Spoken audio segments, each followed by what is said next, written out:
Well, it's time for a very special Brick in the Yard mold supply video. Now this is not a tutorial, this is a history lesson. This is the BITY origin story. And I'm going to try to keep this concise and give you the Cliff Notes version, because every aspect of this story, as you'll see, raises far more questions and leads to far more other rabbit holes, as it were, than we have time for here. So if you're interested in the BITY origin story, which has its anniversary on this very day, then stick around. If not, feel free to click through to some of our other content. But today is the anniversary of the Brick in the Yard name. So without further ado, we'll go back to the year of 1995. And back in the early 90s, I was an aspiring effects artist, makeup, practical effects, and with an emphasis on explosives. I was very interested in becoming a licensed pyrotechnician. So to that end, I had started experimenting with trying to make my own little fireworks and small charges and things, and I'd build little model cities and take them out and blow them up. And I lived out in West Texas in a mobile home at the time. As fate would have it, that's one of those things that dovetails nicely with the way this story works out. So I had made about a pound or so of homemade flash powder, and I happened to be storing this in an old Halon fire extinguisher, which again, that's another story that I'm going to save for another time. But this flash powder was sitting in this Halon bottle.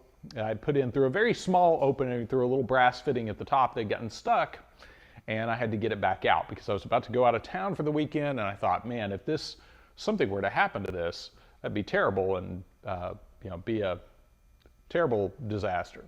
So I decided I need to take this thing apart. So the little brass fitting that was on the top of this fire extinguisher that I was using as a cap, I was trying to take that loose. Well, it was stuck, and I decided to tap it with a hammer to dislodge it. Now, before some of you are like, you moron, why would you do that? Let me explain. There are two types of explosives. Fun little lesson for you. There are low explosives and high explosives. Low explosives are like matches, gunpowder, that sort of thing, or otherwise known as a flammable solid. High explosives are things like RDX and Comp A6, stuff like that, that's detonated by shock, by powerful shock, typically by a blasting cap. So I thought I was dealing with something that was a low explosive. So you can tap all day on stuff like that because it just needs a spark or a flame to initiate it. Well, as fate would have it, this had sat in this aluminum old Halon bottle and become sensitized, which had elevated it to a high explosive. So I'll never forget that third tap, bright orange flash, and I thought I was a dead man. I thought for sure there were chunks of mold maker falling all over my yard, but it didn't die. It actually blew me into the next room, and I stood up instinctively, which I was really shocked that I still had legs. I never lost consciousness, but it blew me up as a very violent blast. My eyes were only saved by the fact that I was wearing my glasses at the time were plastic lenses, and the doctors told me later that that saved my eyesight. So stumbled outside with holes all in my face, almost blew off the tip of my nose, and blew out most of my hearing, which is why I talk so loud now, and blew these 3 fingers almost clean off, and that's one of the reasons I got the Spock thing going on with my right hand. So stumble outside. Now what I didn't realize is when you have a blast that's that loud, it immediately destroyed my hearing, so I never heard the blast. It just went from orange flash to loud, like test tone in my head. But all my neighbors heard it, so all my neighbors were out standing on the street looking around wondering what that loud blast was, and then they saw the bloody guy stumbling out of the mobile home. And this is a part of the story that's really important to those of you up and coming effects people, or anything else for that matter.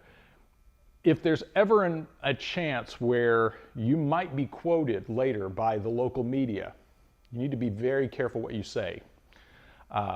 Because at that moment, everybody was asking, hey, what happened, and I could only understand little bits of that. So I just said, look, I just did something really stupid, just somebody help me get to a hospital. That's how I got quoted, is I just did something stupid. So, those things will humble you really quick. But get to the hospital, they start putting me back together. What I also didn't realize was, because I had such a weird eclectic blend of props and miscellaneous junk in my mobile home, this was being treated as a possible domestic terror case. Because if you go back in time and look up 1995, you'll find that if you were to choose a time in which to have an accident with explosives, 1995 would probably be one of the worst years to do so. That was the year that the Unabomber was on the loose, and Timothy McVeigh, Oklahoma City bombing. It was hot on the heels of the botched World Trade Center bombing. So lots of stuff going on there, lots of militia hysteria and that sort of thing. So against that backdrop, you've got this guy showing up at a hospital with a blown up hand and a blank gun and weird stuff. Had a blank submachine gun in my mobile home that the law enforcement guys wouldn't touch because they thought it was an actual automatic weapon. So all these things created this cloud of mystery around, what happened. And this is where you're probably wondering now, this is the BITY origin story? Like what exactly is this? A supervillain origin story? What's up? Where does the brick in the yard come in? So the brick in the yard, at the time, I had a cinder block sitting out on my porch that whenever I'd mix up my own flash powder, I'd put a little bit on this cinder block and do a test burn and make sure it worked. Well, as soon as the ATF saw that cinder block, they knew that was important. They knew what I was doing with it, so they ran that off to a federal lab, and they told all the local news media that they took the brick in the yard.